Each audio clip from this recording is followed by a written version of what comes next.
Hello everyone. The architectural work I chose for the case study was the Phillips Pavilion.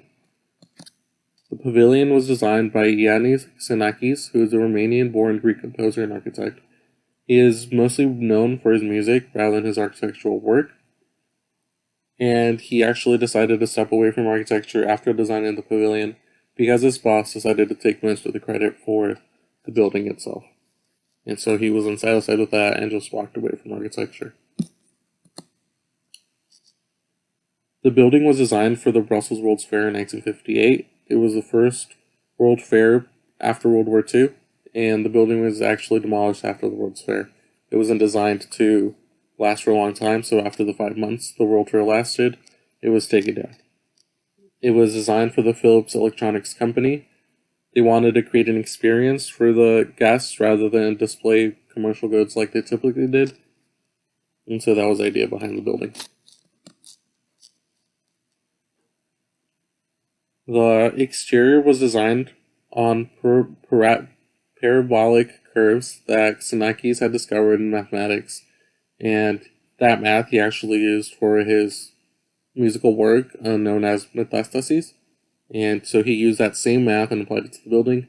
I'm not too sure how the math worked, but I put the pictures up. And the building was designed to celebrate post-World War technological progress. There was a lot of innovation behind the building. As you can see in the picture, there's lights going on. There's music playing at the same time, stuff being projected. There's a lot going on inside. So Xenakis created the first electronic spatial environment to combine architecture, film, light, and music into a total experience to function in time and space. The pavilion was ultimately known for its shape, its design on the outside, the curves, rather than what was inside, because it was only up during the World's Fair. So it's remembered mostly for that design rather than the innovation that was happening inside the building. It was designed as a shape, the layout of the floor. You would enter through the left and you go out through the right. I wasn't able to find out specifically why they went after a stomach design on the floor layout, but that's what I found. And for the outside of it, there was 9 hyperbolic paraboloids that were composed asymmetrically to create the contours, the curves that you see. And like I said earlier, he used the math to find those parabolas.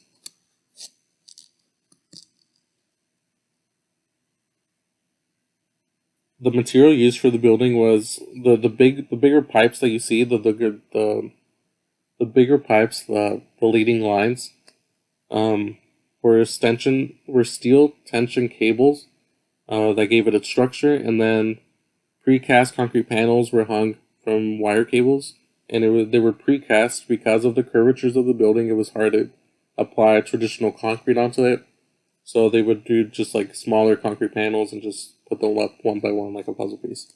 And on the inside, there was 350 to 425 speakers. I wasn't able to find an exact number, but that's a rough range, that were set onto the walls, and asbestos was used to hold them in place and give it a textured look as well. Here's my 3D rendition of the pavilion. On the bottom right hand side, there's the actual pavilion for comparison, and on the upper left hand side, I provided the 4 perspectives: top, front, and the 2 sides. And then the rest of the images are rendered images of the building. And then here I list my sources. This is where I got my information from, along with the pictures. Thank you for your time.